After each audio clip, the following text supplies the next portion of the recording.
let's have a brief conversation.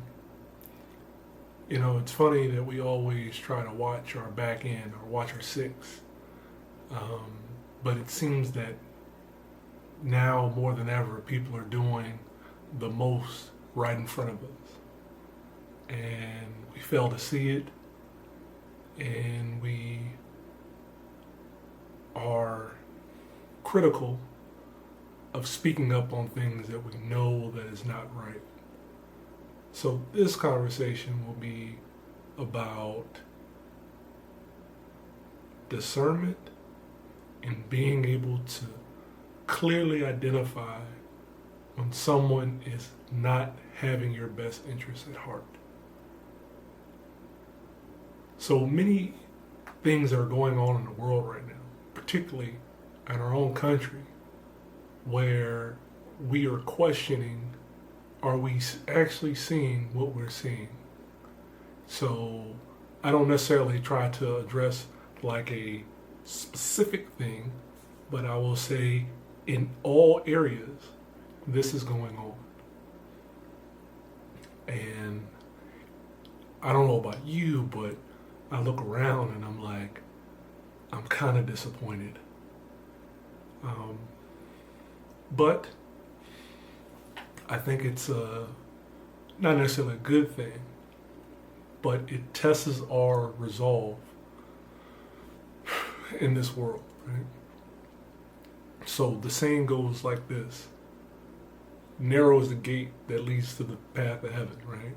And as you get older, you start to realize that everything that's going on, you can't participate in, nor do you have the bandwidth to entertain all the things that are going on.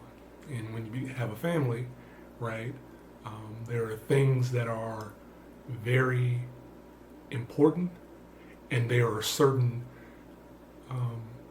lines of demarcation that you're not going to accept or accept anybody crossing. So, idea.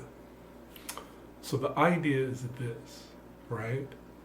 If I use the formula that your discipline gives you your freedom, then it is your discipline that gives you the capability to stand out from the rest. And that's what, the world, even though they won't say it, they value and they respect it. And that's something to take a note to, or take a note of, I'm sorry.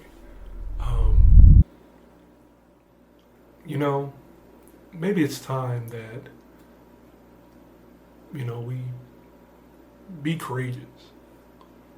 And I'm not saying that we have to do anything violent, I'm not saying that, but being courageous enough to speak on things that we know that will lead to paths of destruction. I'm all about living and letting live. But it comes at a point where, is it hurting me? Standing idly by, not saying anything. Because you're not only doing things for you, but you're doing things for the future generations, your children. We always talk about save the children. And I don't know about you guys, but I'm looking around and it seems like they're doing everything to undermine children, particularly children of color. I have heard ridiculous claims on how they're going to help children of color advance. And I'm different. I don't, and it's kind of making me shaken up a little bit just because it's not something that I usually talk about. How about we give everybody a fair chance? Nobody's asking for an unfair advantage, and maybe that's just me, right? It's whatever happened to letting the best man succeed, or the best person succeed, or the best woman succeed? Whatever happened to that? Why do people have to have the advantage or the unfair advantage?